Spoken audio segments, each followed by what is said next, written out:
Hi, my name's Eileen Capes. I've been involved with When Words Collide right from the beginning. I first discovered Guy Gavriel Kay with the Fionavar tapestry in the mid-'80s. And I'm going to confess that the only reason I bought the first two books of the trilogy were because of those really gorgeous, very original covers that Martin Springett did. However, by the time I'd finished reading the first book, The Summer Tree, by then Guy Kay was my favorite author. And after all this time, he still is.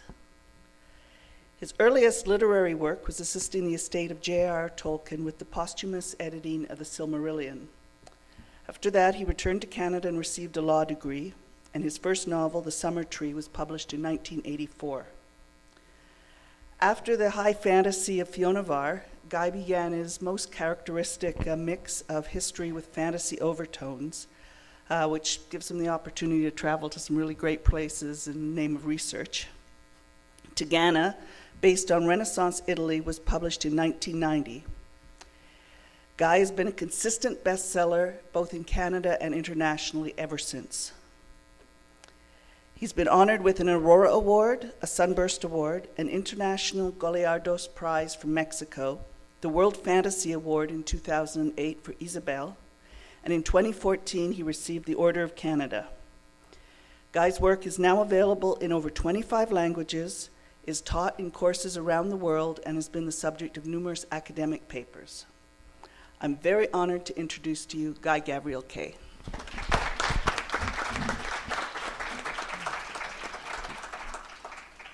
Thank you, Annie.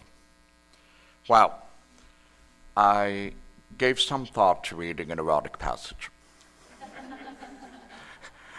But after the intense experience we've just been offered by Chris, it occurred to me that we might all want a cigarette and a drink before having another go. So I'm going to do something different. Children of Earth and Sky is a novel that evokes or attempts to evoke the mood and the ambience of the Renaissance in Europe, the end of the 15th century.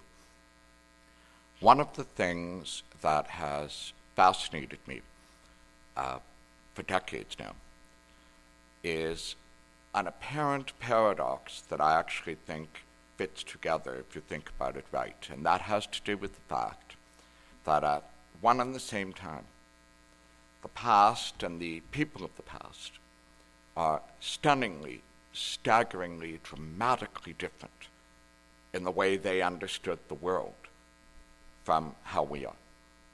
That it's too easy sometimes in writing about the past to superimpose 21st century people into the 8th century or the 14th or classical Greece and have them behave and think and operate as we would if we were in that time.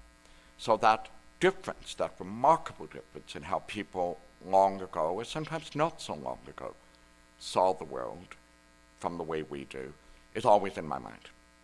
At the same time, the more you read about history, the more you look at funerary objects from dynastic Egypt, the more you read poems of friendship or love from 8th century China, the more you read about parent and child relationships in very distant times and remote places, you simultaneously become aware of how many elements of human existence have been constant throughout history. And this dichotomy, this essential strangeness and the essential congruity with our own understanding of the world is something I try to work with and bring in just about everything I've written since the 1990s. In Children of Earth and Sky, I think for the first time, I wrote a very short passage, and that's what I'm going to share with you now, that takes place almost exactly midway in the novel. It has a structural purpose. I'm sort of parting the curtain a little bit here, because book 2 of 4 books in this novel ends with an intensely dramatic, well, at least I hope it is, passage and scene, series of encounters. And book 2 ends, and The reader turns the page, and the opening of Book 3 has no characters whatsoever in it. It has this short passage.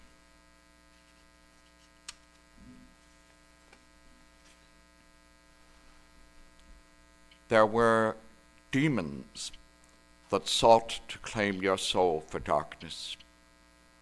There were ghosts and spirits, frequently malevolent. The dead did not always lie quietly. Followers of all faiths knew these truths. You walked a twilit country path at peril, and when night fell, with or without moons, it was madness to be abroad. You could die in a ditch of a fall, having lost sight of the road. You lived your life in intimate proximity to its sudden end. Prayers were more intense because of this. Help was needed under sun, moons, stars. Had some reason to hope for what might come after. Laughter was also necessary and found in spite of or because of these close and terrible dangers. Simple pleasures, music and dance, wine, ale, dice and cards, harvest's end, the taste of berries on the bush, tricking the bees from a hive full of honey, warmth and play in a bed at night or in the straw of a barn, companionship, sometimes love. There were reasons for fear in every season, however, in every place where men and women tried to shape and guard their lives.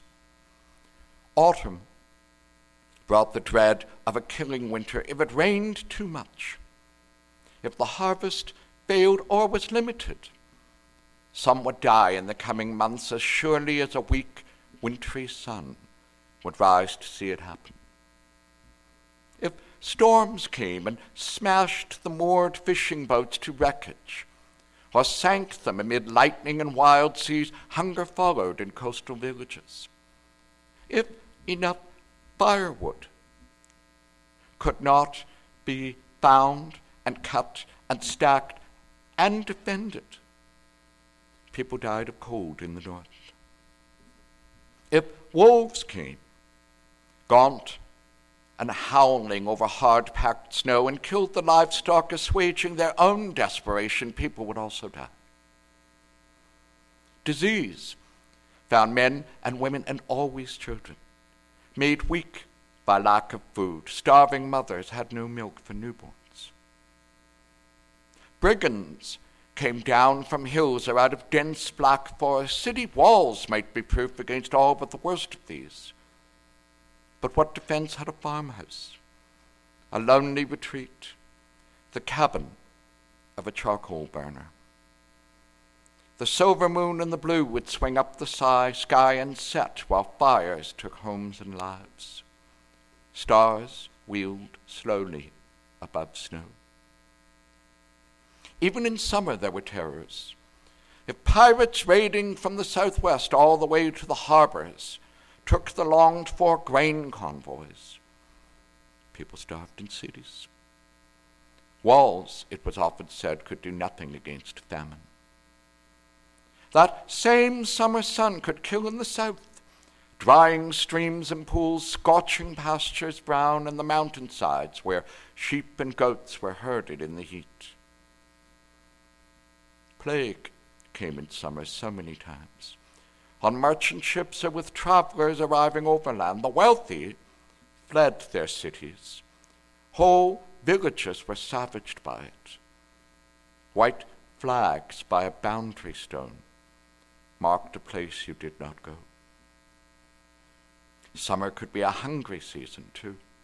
Before the harvests were in, the last year's granaries trickling towards emptiness.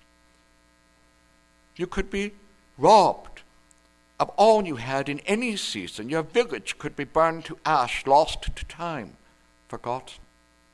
Your children could be taken into slavery, sold to the galleys. All ships of all faiths needed men to row them, chained to their benches. You rode until you died, usually, and were discarded into the sea. And spring, glorious springtime, when the land quickened and the earth was tilled and planted, when wild flowers returned with all their colors and pale green leaves showed on trees, when desire rose like sap running, and whatever hope one had somehow carried deep inside through the cold months and the long nights struggled to emerge again.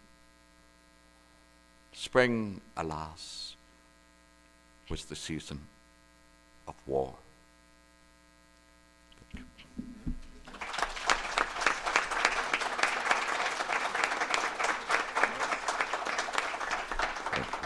I'm so cheerful, I know.